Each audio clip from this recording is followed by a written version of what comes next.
Hello, I'm doing another painting today, and this time it's going to be a landscape based on the tradition of English landscape paintings from the late 17th century through the 18th century. And I'm pretty much making this up as I go along, and I've looked at plenty of these types of paintings in the past, and so it's going to be water, mountains, and a few buildings and a few trees, basically, with a cloudy sky. I'm just putting a quick sketch in just to get the perspective in, make sure I have the buildings in the right location. There's sort of a focal point, so I'm going to be putting them in the magic ratio, which would be slightly to the right this time, in the right quadrant of the painting. And it's just a couple of buildings that are probably brick of some sort, maybe a little stone, some rough stones and some cliffs around, and then there'll be some trees.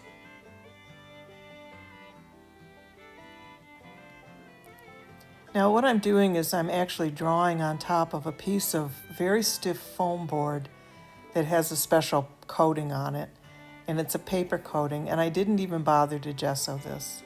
I wanted this painting to have a little more of a smooth surface. The last painting I did was on canvas, and I wasn't happy with the rough texture of it. I'm going to block in the underpainting with the colors that will be brought out later, and I'm just doing that with an oil wash.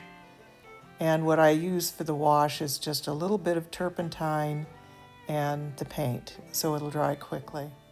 Those are the clouds, and I've put in some various types of blue that I've mixed together, and some white, titanium white this time, and some Indian yellow mixed in with a little bit of cadmium red. And then if you see down below, you'll see some mountains and some water. The water's in blue, the mountains are purple. And I'm just employing a little bit of atmospheric perspective here. Atmospheric perspective shows the background receding into more colors that are muted and cool in tone, which will bring the background further away, and also not as clear, a little fuzzier. And I'm just putting down some more of that same mixture of Indian yellow with just a spot of cadmium red in it, and a little bit of aquamarine mixed in for the green on the bottom into the cadmium red and Indian yellow. There'll be a lighter area in the front, and I'm just going to start putting in the water that's up close behind the building or buildings. And there'll be some grass, and there'll be some pine trees, or kind of pine trees, and then trees that are in the foreground, which I don't know what they would be, but they're just trees. And this is a little burnt umber mixed in with some of the other paint. Kind of makes it a little gray. And that yellowish color in the background, that's actually going to be the sky, because the sun is setting in the corner.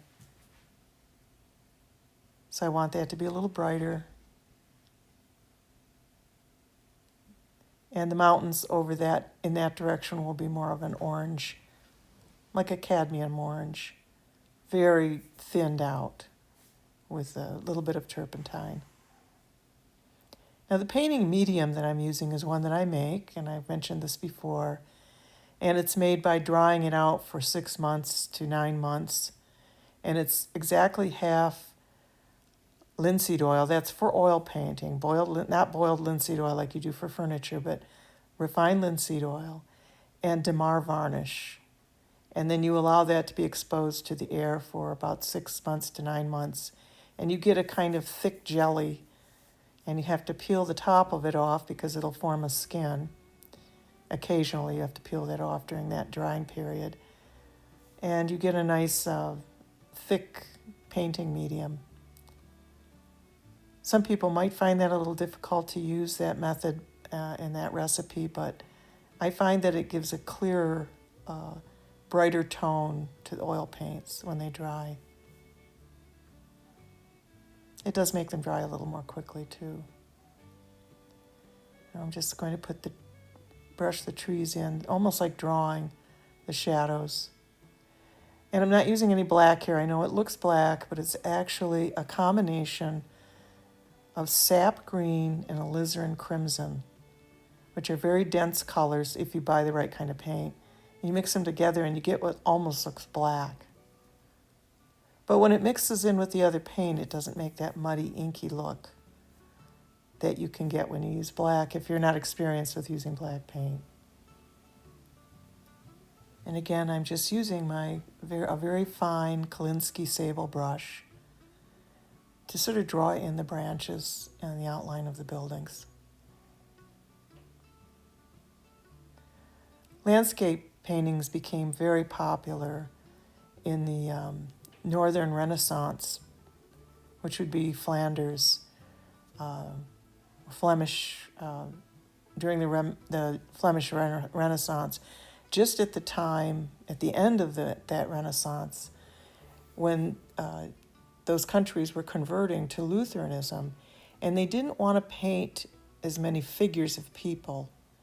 They were trying to do flowers and landscapes and that sort of thing, because they were being very strict about the biblical injunction against idolatry, and they kind of viewed painting people as a form of idolatry. But then they loosened that up a little bit and began to paint portraits, realizing that wasn't idolatry. And so we see portraits later on, but landscapes remained very popular.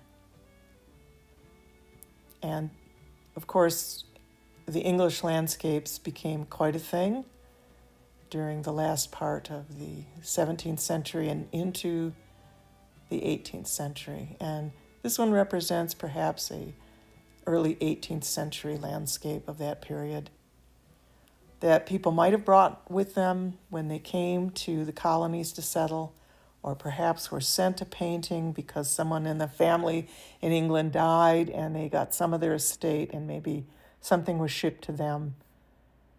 So that's my pretend scenario for the paintings that appear in my log cabin, which is not going to be the kind of log cabin that would be considered a poverty log cabin. Although I would like to do one of those eventually, a real woodsman type of situation, colonial homestead, but that'll be in the future. So now I'm just putting in the outline of the clouds with a little bit of the reflection from the sun with some of that same paint that I used in the beginning, which is, again, Indian yellow, which is a transparent paint, and just a touch of cadmium red. And now I'm using actually purple, but it's called violet.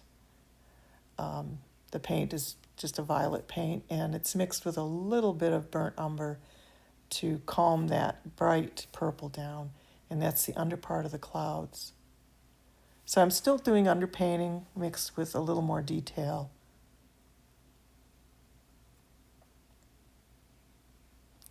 And I've said this before, I tend to work from dark to light once I start to actually paint past the underpainting. And I work from the background to the foreground. So the clouds are definitely in the background. The mountains would be coming closer, and then the water and some of the more distant landscape. And then, of course, the buildings and the rocks and the trees will be the foreground of this picture. So I'm looking for a kind of cloudy day.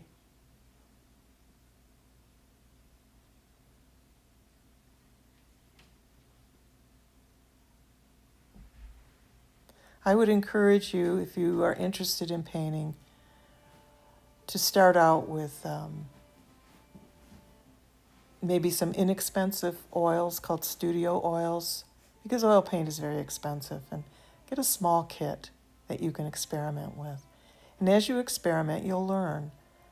And look at some of the older paintings. And of course, you may not be able to reproduce them exactly the way they were, or even anywhere near that, but you will learn through practice. Perhaps pick a book up about perspective and learn how to draw things in perspective a little bit and how shadows work. And you'll be amazed at how far you can come by just experimenting. Now I'm just getting these clouds in a little bit more. I tend to look at painting as a kind of sculpture as well. You're actually trying to bring up images that are 3D in nature, so there's a kind of sculptural aspect to it by using oil paint. I wish I could use a magnifying glass with this because I'd probably get a lot better painting, but I can't do that and film it at the same time. It's just not possible. In the past, when I've done miniatures, I've used magnifying glasses. I have a really nice one with a light on it that's quite big. It makes a world of difference, but I can't do that here. So this isn't going to be quite as realistic, and because of that, because I just can't see that well, but I'll do the best I can, and it should turn out just fine. And the point, after all, is to get a few little paintings that are at 1/12 scale, that are real, and also to show you how to do it, if it's something you'd like to try. Of course, you could use acrylics. Acrylics will give you a completely different effect. And acrylics dry very quickly, and there are advantages to that, but there's disadvantages to acrylic when you're trying to paint landscape. You're never going to get those jewel tones with acrylic. No matter what you do, no matter what anybody tells you online, it's not going to happen. And if you see pictures that look like they're oil paintings and jewel tones, let me tell you what they've done. They've adjusted the contrast, the color saturation to get you to think that that's true. I've been painting since I've been about 8 years old, and I'm 71 now. That's a long time. And I taught painting at the college level, and I know all the tricks, or at least I know most of them, especially when people photograph their work. So it's a kind of cheat, but it can frustrate people too. So they want to try to get that look, and they can't with acrylics. I love acrylics, by the way. I use a lot of acrylic paint, but acrylics have a special place for me for certain functions. Sometimes I use them as an underpainting. They make a great underpainting to put oils above. And but you can't do the reverse. You can't paint acrylics over oil paint. It'll just eventually fall off, crack and fall off. But you can do it the other way around. Acrylics first and then oil. So this isn't gessoed underneath. It's just a board. And I buy this on Amazon. I'll leave a link for it. Just cut out a small piece. It's very stiff. It's 1/8 inch thick. And it really makes a nice painting surface for small work. I wouldn't try to do something larger than this because it would, I don't think it would look too good. But I just wanted to get rid of that fabric texture of linen and have it just be more of a flat surface. That's why I'm using it. So now I'm just adding some more of the mixture of cadmium, this time cadmium orange, a little bit of white into the clouds to pick up the reflection from the sun. And I'm just going to work around. Clouds aren't that hard to paint. Some people really get frustrated with them. And I can get frustrated with them too, especially working small and I can't really see what's going on. But there is a method to it, and it isn't as tough once you start, doing it and seeing the colors that are there and paying close attention to how those colors blend in to form those pillows of cloud. And this is more of a, I would say, a kind of summer day getting close to fall, and that there's more atmospheric effects. And now I'm doing a different type of cloud at the bottom that's in the distance with more white. There's less of the reflection from the sun on it, the golden sun. So we have some more white, pillowy clouds with some dark aspects to it, like they were rain, developing into rain clouds.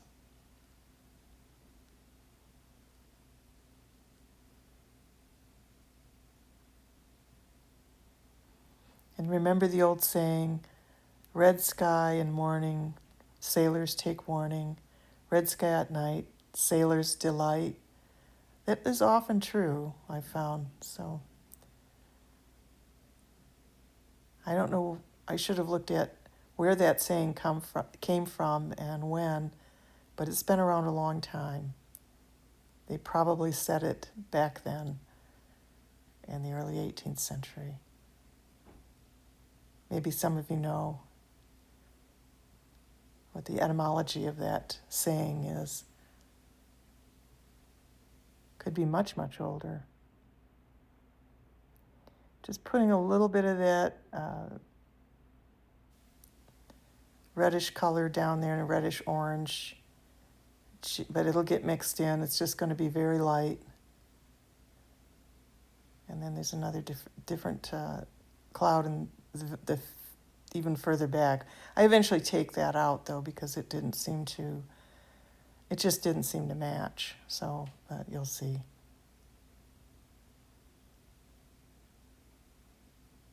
It does take a while to get these clouds in. There's these light parts around the edges where the sun picks up, reflects off the moisture, the water droplets.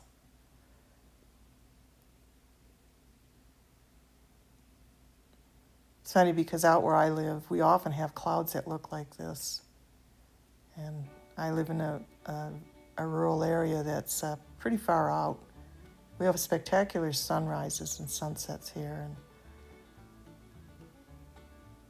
big skies. Now there's some buildings way, way in the back, and I'm going to put those in blue and purple, a shade of blue with some violet in it. And that again is atmospheric perspective, where things will recede into the back that are cool, and they tend to come forward when they're warm colors. And there's a little bit of water in the background, and there'll be a little bit of land. Just going to put a little strip of water in there. I'm frequently cleaning my brushes and picking up new brushes with fresh paint on them. I use a lot of brushes. You find if you begin to oil paint that when you paint, it is a good thing to have a lot of brushes, because you can put the brushes that you're using with certain colors down, pick them back up and not waste that paint, and not have to clean in between. More mountains. And now I'm going to be working on what's in the sort of the middle between the mountains and the buildings and the trees.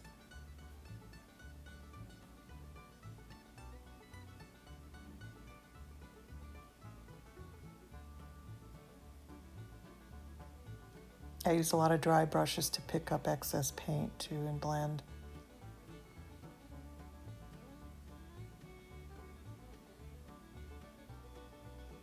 But of necessity, the brushes are extremely thin, tiny for a painting this small. I would like to make actually smaller ones, like a painting half the size of this, but I would have to do it with a magnifying glass. And I may do it anyway, but not, put it on video for my little house. I'll just show it to you afterwards. And the buildings that are facing the setting sun are going to have the same kind of reflection on them. pick up some of that light from the sun.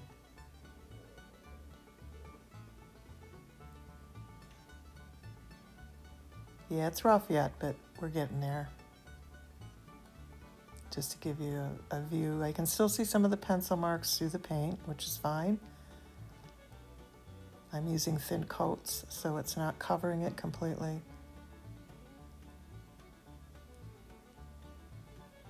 And as I said, I'm sort of making this up as I go along, so I'm working it so that I can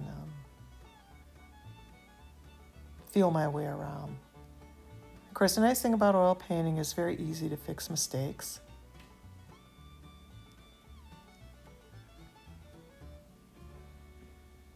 Or what may be perceived as a mistake, a misdirection. Let's call it a misdirection.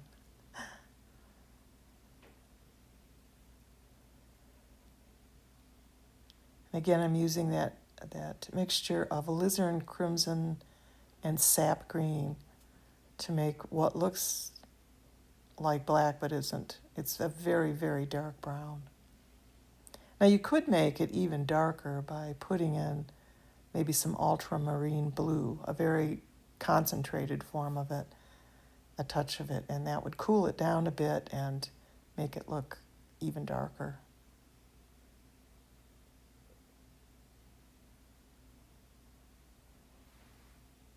I'm just going to paint in some main branches. Oops, I went a little too heavy with the paint there, but we'll fix it later.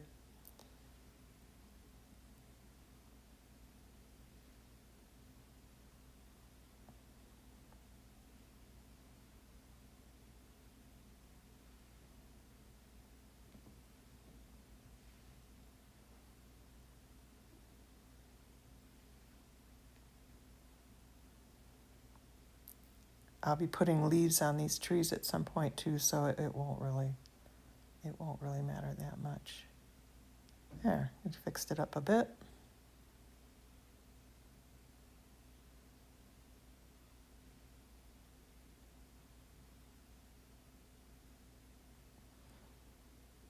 I just wipe that brush with my fingers. I often do that.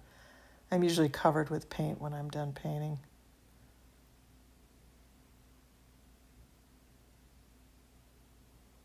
Another thing that I would recommend is, and I know this is hard for people to get used to doing, but every time you paint, you should wash your paint brushes completely and thoroughly with very warm water and some kind of soap. They used to sell this stuff called pink soap in big bottles for artists, and all it was basically pink Palmolive soap, dish soap, that they rebranded. And so I started buying the cheap dollar store pink soap, and it worked great. But just about any soap will work as long as it's not like Dove, or some really mild facial soap. You could even use a lot of people use Fell's naphtha bars to clean their brushes.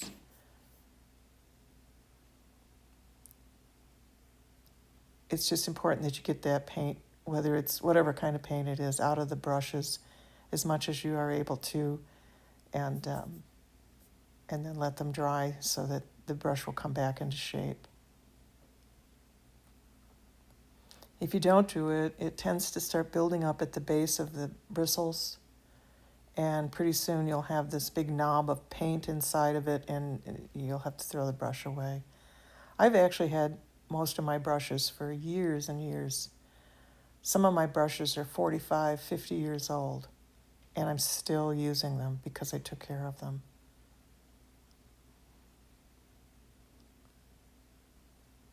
Because I have so many brushes, though, that I don't stress them out. I don't wear them out. I paint with lots of brushes on hand, so I'm always looking for what's going to work best for size and shape. When I do large paintings, I use what's called a filbert bristle brushes that are various sizes. And I use very little Kolinsky sable in it. There's no Kolinsky sable brushes actually when I do large paintings, unless it's super detailed work. I stick with the bristle brushes, and those are pretty durable. Okay, we're starting to get something here. It's starting to look like something.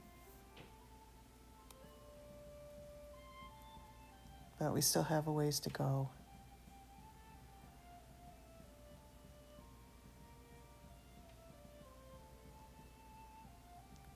I got rid of that cloud. I darkened the sky a bit. I decided that didn't belong there, so I'm just going to go over it and get in there and try to even it out.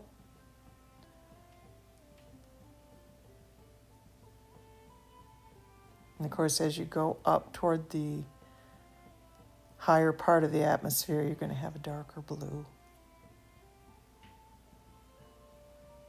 And going toward where the sun is, it's going to lighten up the atmosphere too, so. It's a good thing I didn't wait too long to do that. Just lighten it up at the bottom a little bit. Let it go up gradually. And remold the clouds a bit.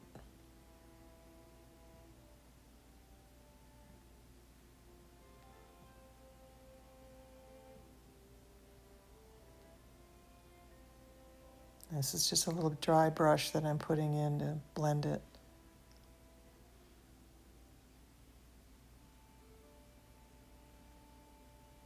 I did this painting pretty much in one day. Actually, it was over 2 days because I had to quit working at one point and then walk away to do something else, but most of it was done in one day. And you're also going to see me build the frame. I make a wooden frame out of one piece of wood first instead of using a miter, which ended up being much easier for me. And I'm going to paint the frame as well.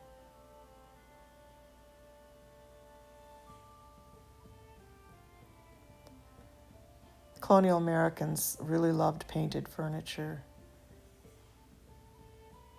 When we're talking about the late 17th and up to the pretty much near the end of the 18th century, and even into the 19th century, painted furniture was a favorite among colonial Americans. And when we were no longer a colony of Britain, we still took that into the 19th century and made lots of painted furniture. And then there was a revival of colonial furniture in the 30s and 40s, and then again in the 50s and 60s. And you'd see a lot of painted furniture too coming from that time period.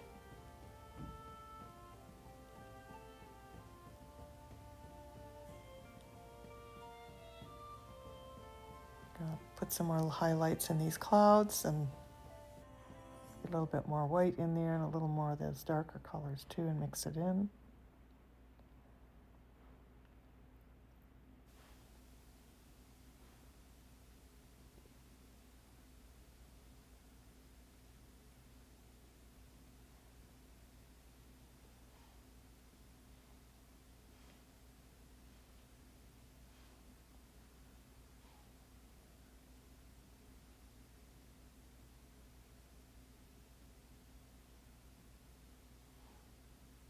This is a rather long video.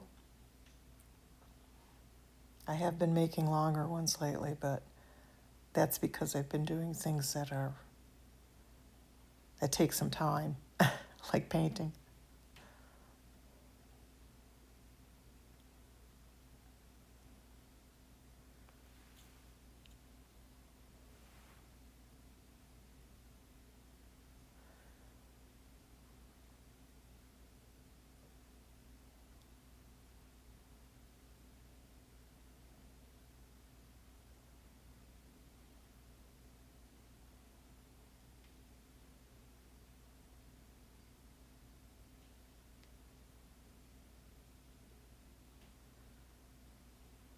Okay, I'm just mixing some paint.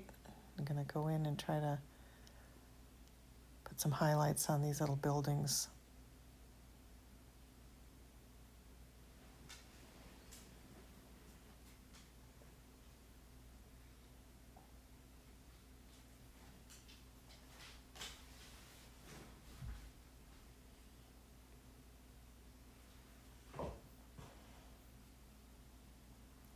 Of course, if you hear some extra noise, I have my dog in here as usual with me.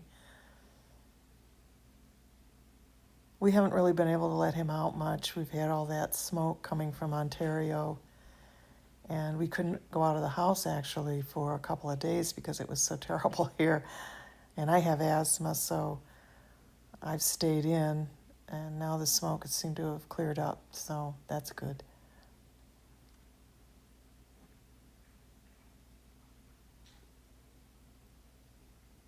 Okay, I'm just gonna put some more highlights on things and mixing some paint again. Okay, get in there, not highlights, but darken some areas that need to be darkened. This is supposed to be a sort of rocky cliff on the side, so I want to make some contrast in there among the rocks and some bushes.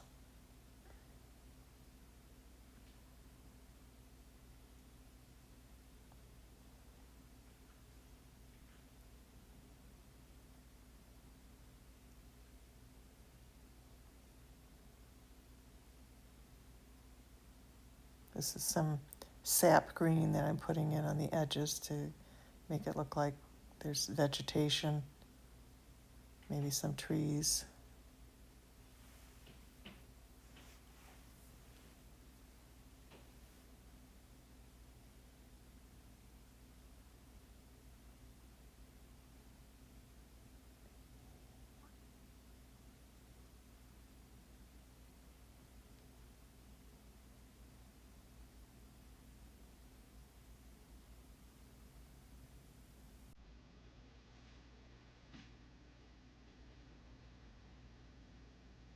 Put some types of pine trees into here and there. I'm just going over the trees again to make sure the trunks and the branches look like they're coming out enough before I put the leaves in.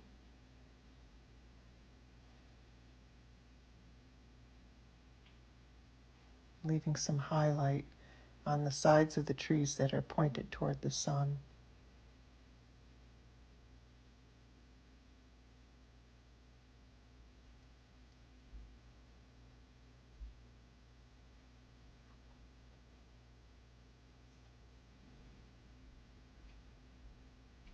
And now I'll start putting in the leaves.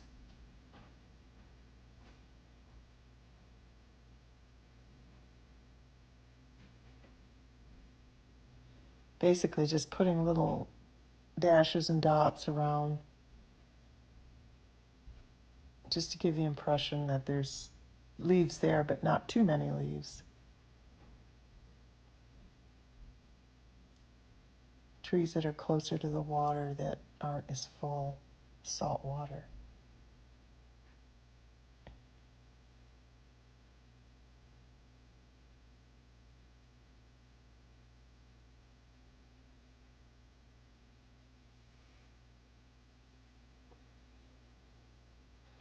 And I want to make sure some of that sky comes through some areas in the background.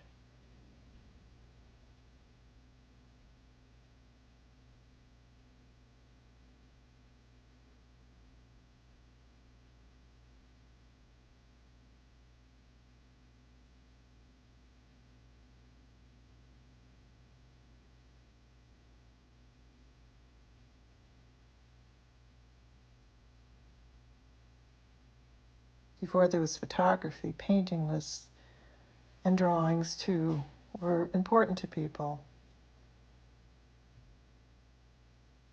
Now we have photography,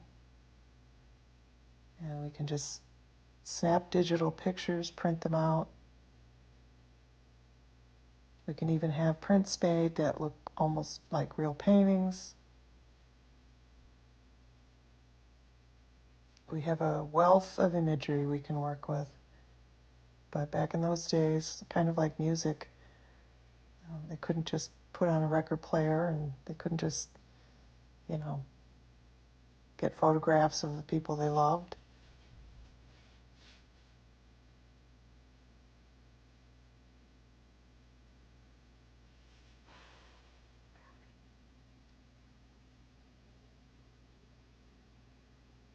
More trees in the back.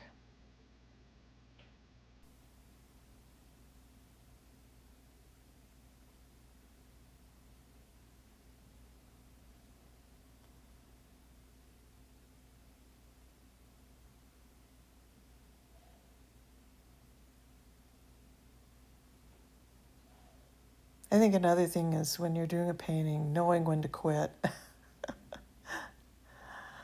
It's not done, but in some ways I should have stopped on some of the areas, but I needed to finish that foreground a little better.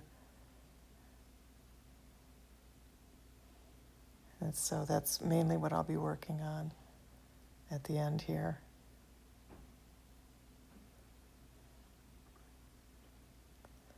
So I am including making the frame in this video. It's another reason why it's a little bit longer, and putting it together. And I will post in my community section, or perhaps I'll make a short of the painting on the wall in a setup with some furniture, and also my dolls that I'm finishing that are dressed in mid-18th century clothing. I have 2 dolls that I've been working on, but I haven't filmed them. Part of the reason is that filming sewing things is, especially the clothes that I made for these little dolls, was just, I couldn't really do it because didn't have a way to stabilize the camera over where I was sitting. And I'm one of those people who has to be very comfortable when I sew. So anyway, sometime I've got to set up some kind of a system so I can show you how I make some of these things that I actually sew, like doll clothes for 1/12 size dolls. I just do it by hand. I don't use a sewing machine. Most of the doll clothes I've even made for Barbie dolls, I've just sewn by hand. I find it very relaxing. I'm going to make clothes for myself, though. I use the machine. More dark paint. This time I mixed it with a little bit of ultramarine, sap green, and alizarin crimson. And now I'm just dry brushing the clouds a bit, just to get them to blend in a bit.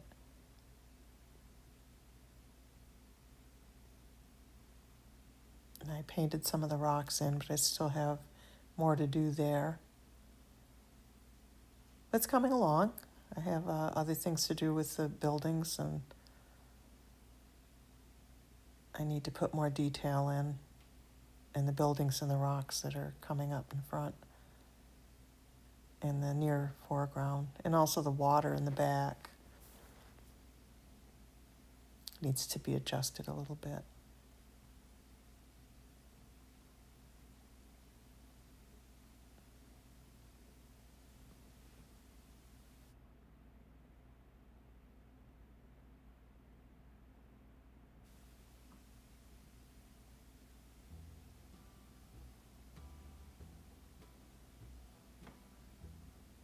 That's where it is so far.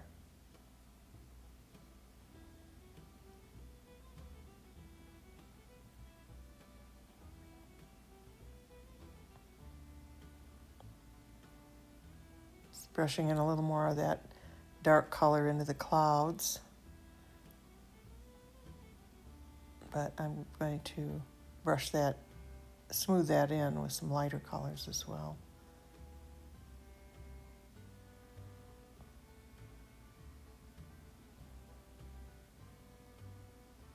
Add a few more highlights to that.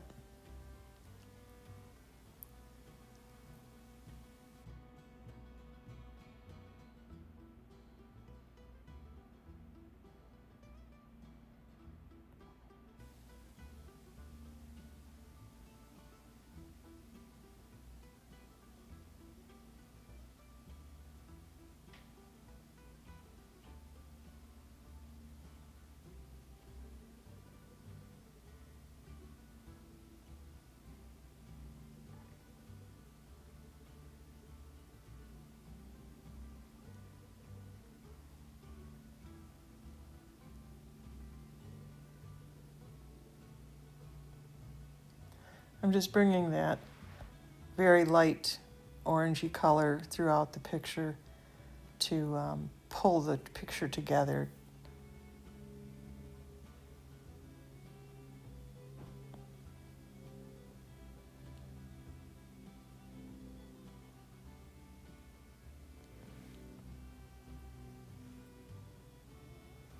Okay, we're getting there.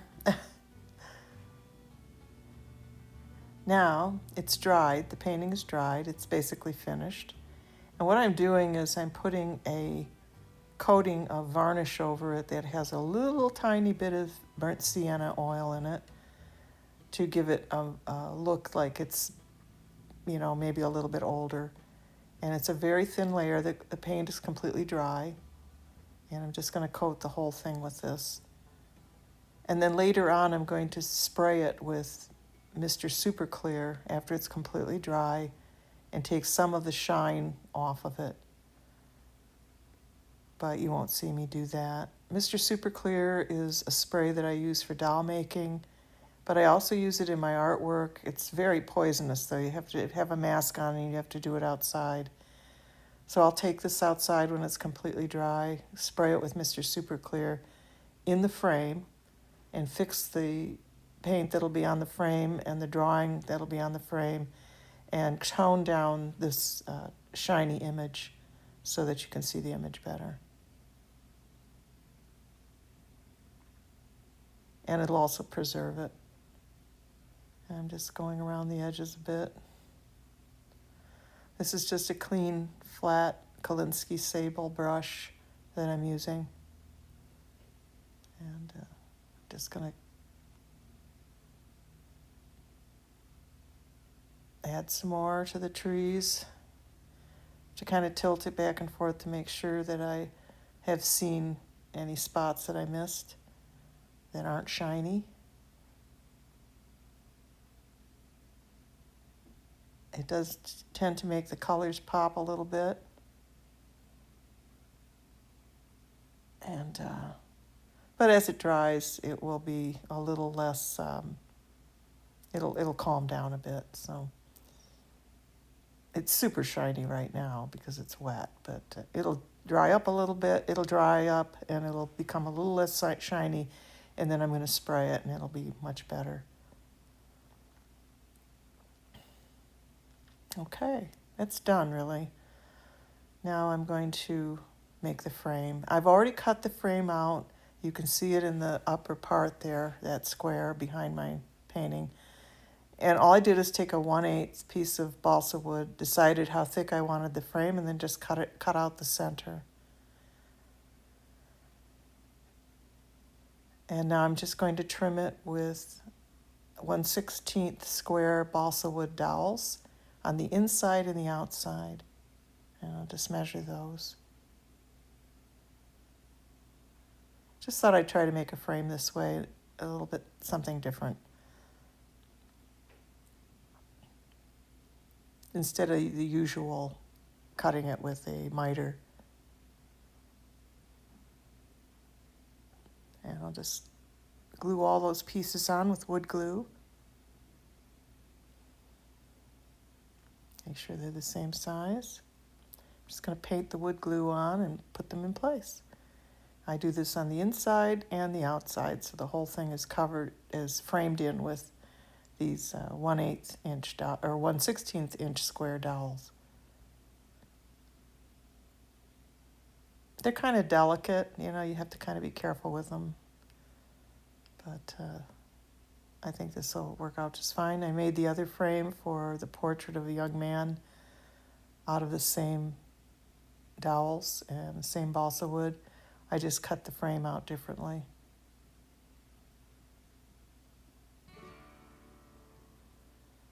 I just paint that on and glue it in place.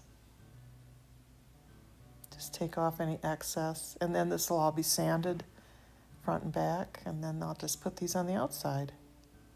I'm not cutting these with a miter. There's really no point because the little cracks that will be left over, I'll just fill with a combination of wood glue and wood putty, and sand off the excess.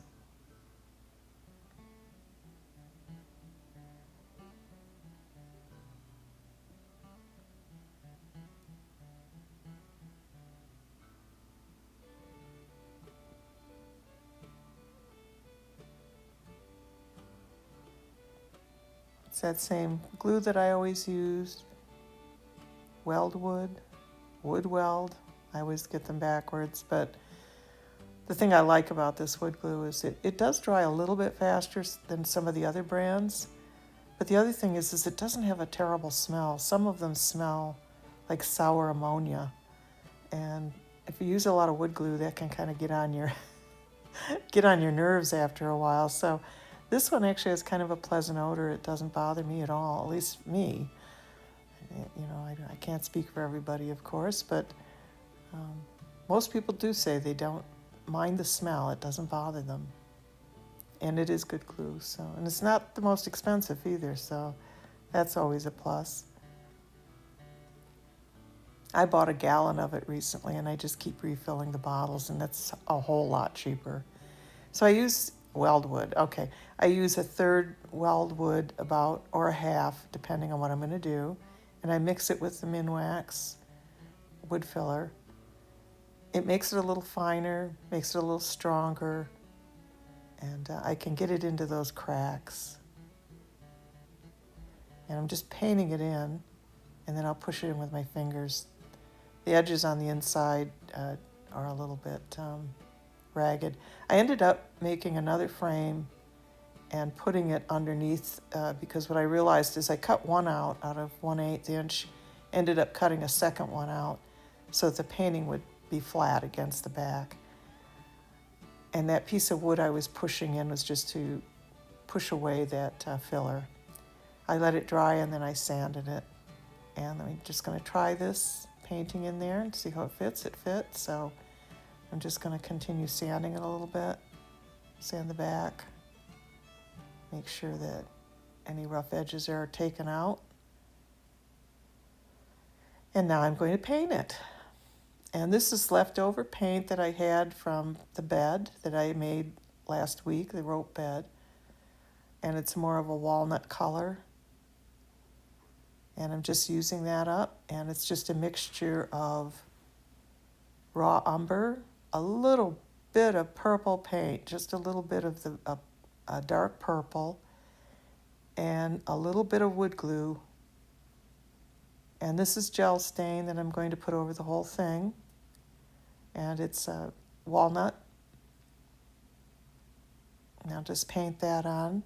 And that dries rather quickly, so that should be pretty fast to get going on it. And I'll just put some on the back first and around the edges so nothing shows. And this is, I'm just painting it straight onto the back. I didn't put paint on it. So it has pretty good coverage. Cabin Crafts is where I learned to use this, and she has a wonderful site. You should check her out, Cabin Crafts. She has a lot of different things you can look at, and she does lots of cooking. I think she does cooking, yes. I could be wrong, but I think she does a lot of cooking too on occasion. She certainly does some wonderful crafts. I try to watch every craft film she puts out. And she does, holidays where she tours other people's homes, her own. And it's really, really delightful site. And she's a lovely person. And you should go check her out. So I've learned a lot from her by watching her videos about some of these acrylic-based things that I haven't used in the past. And this gel stain is one of those things that I'd never used before. I saw her videos this past year. And this is just a chrome marker. I'm just going to go around on those little wood pieces and just put a couple of coats on. Put this first coat on, let it dry. And then I'll go back. I put the painting in just so that you could see it, and I'll just be real careful. I could just leave it like this, but I decided that it wasn't enough. So I went in and I touched it up some more with that gel stain just to make sure everything was clean. I put a little blue pencil around those edges just for a little contrast. And I'm going to put the gold marker on again. It's the chrome marker. You shake it real well and put it right on. Okay, and now I'm going to put a floral design on this.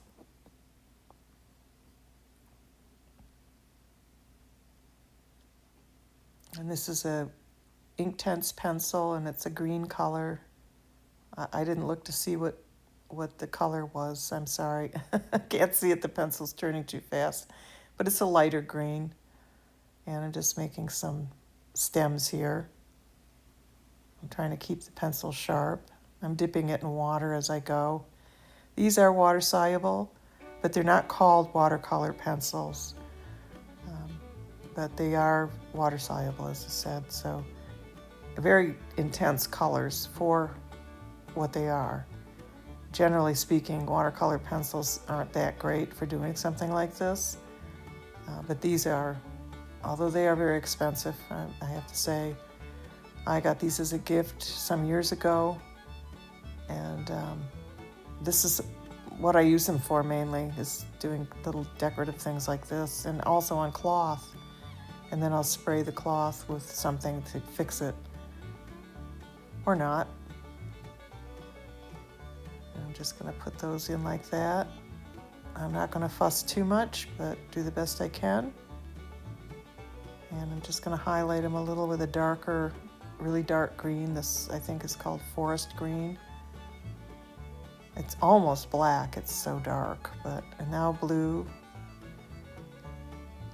Manganese blue, I think it was called.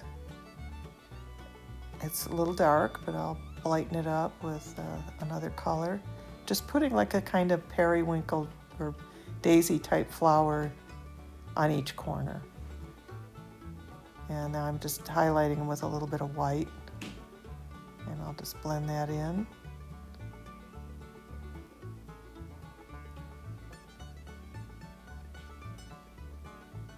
And sharpening pencils. Put a little more blue on top of it to make sure that white gets blended in better. And I'm going to put a little orange spot, but this orange didn't show up, so I'm going to actually paint the spots. I tried to get it to show up, but it didn't cover the blue. Tried the yellow, and that didn't really work. So I ended up putting a spot of paint in.